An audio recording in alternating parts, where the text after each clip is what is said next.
ایک بزرگ گزرے شاہ بقی الدین ابن مخلد، فرماتے میری 19 سال عمر تھی، میں نیشا پور میں پڑھا کرتا تھا، میرے اندر علم کا بڑا ذوق تھا۔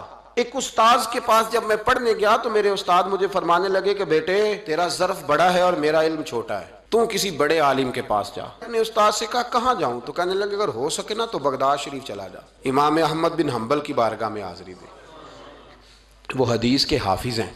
آج بھی آپ ان کی مسند امام احمد دیکھیں، جو حدیث کا طالب علم ہوتا ہے اسے مزہ آ جاتا ہے پڑھنے پر۔ کیا بات ہے امام احمد بن حنبل کی، انہوں نے اللہ نے اعزاز دیا کہ آج بھی مکے اور مدینے میں امام احمد بن حنبل کے مذہب پر فتویٰ دیا جاتا ہے، وہاں کے لوگ حنبلی کہلاتے، اتنی اللہ نے انہیں شان عطا فرمائی۔ کہتے ہیں میں نیشا پور سے نکلا جب تو بحری رستے کے لیے میں آنے لگا یہاں، جب جہاز میں بیٹھا نا تو رستے میں طوفان آ گیا، طوفان اس تیزی کے ساتھ آیا اور اتنے دن جاری رہا کہ ہمارے جہاز کی سمت ہی بدل گئی، ڈائریکشن ہی بدل گئی، گویا جانا ادھر تھا تو جہاز کا منہ ادھر ہو گیا۔ فرماتے ہیں جا کے کسی کنارے ہم اترے، یہ دیکھیں جو لوگ طالب علم جاتے تھے، فرماتے ہیں وہاں جا کے اترے، وہاں پتہ چلا کہ جس جزیرے پہ ہم اترے ہیں یہاں سے اگر پیدل جائیں گے تو 1.25 مہینے میں بغداد پہنچیں گے، اور فرماتے ہیں کہ پیسے بھی کوئی نہیں، ختم ہو گئے۔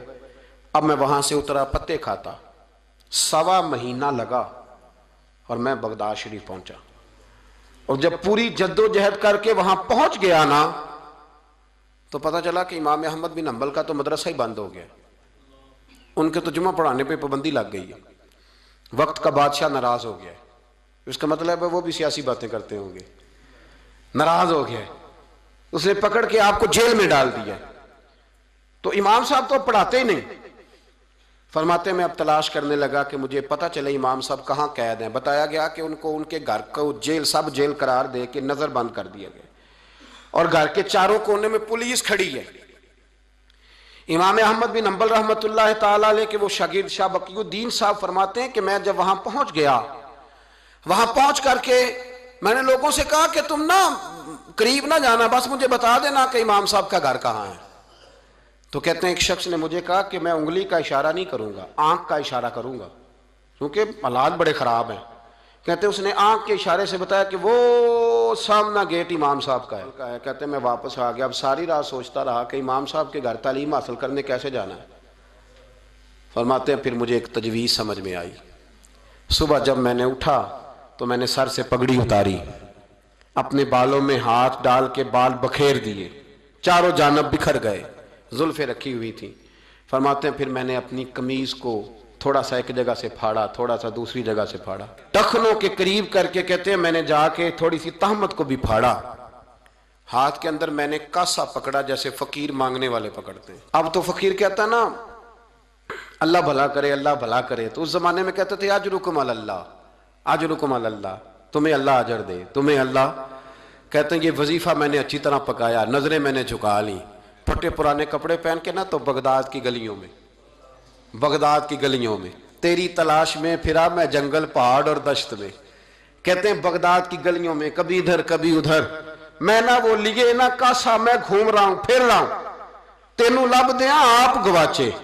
کہتے ہیں میں ڈھونڈتا پھر رہا ہوں مجنو بن کے وچ بازاراں، کدی ککھاں وانگ رلائے، کدی کہایا کنبا سارا، سر نیزے اتے چڑھائے، آزم یار مناؤن دی خاطر اساں کی پیس وٹائے۔ فرماتے ہیں کہ وہ کاسا لیے تو میں نکلا، سپاہی کھڑے تھے، ان سے بھی میں نے کہا اجرکم علی اللہ۔ کہتے ہیں ایک ایک دینار انہوں نے بھی میرے کاسے میں ڈالا۔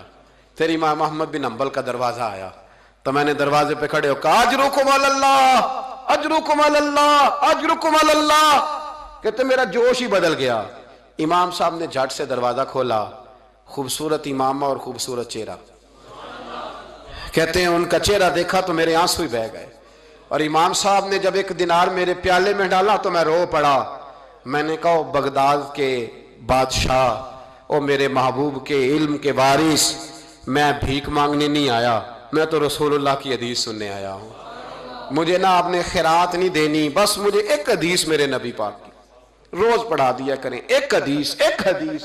یہاں تو ہر جمعہ پڑھائی جاتی ہے نا، وقت نہیں ہوتا، لوگ دیر سے آتے ہیں۔ کہا ایک حدیث آپ نے پڑھانی ہے۔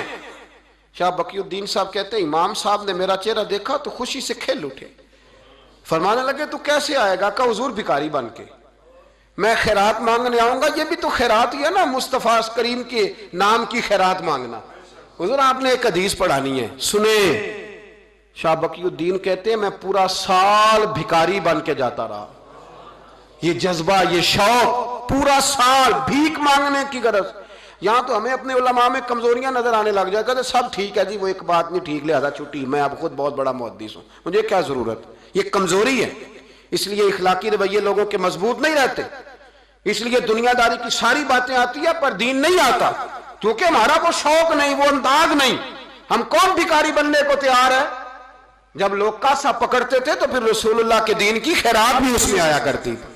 اب کوئی کاسا ہی نہیں پکڑتا تو خیرات کیسے آتی؟ یہ تو لوگ بحث کرنے آتے، گفتگو کرنے آتے، لینے کون آتا؟ حضرت شاہ بقی الدین کہتے ہیں میں پورا سال جاتا رہا۔ امام احمد بن حنبل مجھے فرماتے یار میں بھی سوچتا تھا کہ کہیں میرے علم کو زانگی نہ لگ جائے، دیکھو اللہ نے فضل کیا ہے، مجھے ایک طالب علم عطا فرما دیا ہے۔ فرماتے ہیں پورا سال میں جب ان کے دروازے پہ جاتا تو ایک دھیلا بھی ڈال دیتے اور مصطفیٰ کی ایک حدیث بھی سنا دیتے، اور فرماتے ہیں دنیا ساری پڑھتی ہے پر ہمارے پڑھنے کا استاد انداز یہ تھا کہ استاد پہلے امامہ باندھتے، جبہ پہنتے، اور اس قید میں نظر بندی کے عالم میں جب وہ نبی پاک کی حدیثیں سناتے تو ان کی آنکھیں آنسوؤں سے بھر جاتی، وہ روتے ہوئے تڑپتے ہوئے حدیث سناتے، اور میں بھی اسی درد سے وہ بات وصول کرتا۔ فرماتے ہیں سال گزر گیا، حکمران مر گیا، فوت ہو گیا، نیا بادشاہ آیا، اس نے خود امام احمد بن حنبل کو بڑا مدرسہ بنا کے دیا، اس نے بڑی جامع مسجد میں امام صاحب کے خطبہ جمعہ کا بندوبست کیا۔ فرماتے ہیں ہزاروں طالب علم کئی ملکوں سے امام صاحب کے دروازے پر آ کے بیٹھنے لگے۔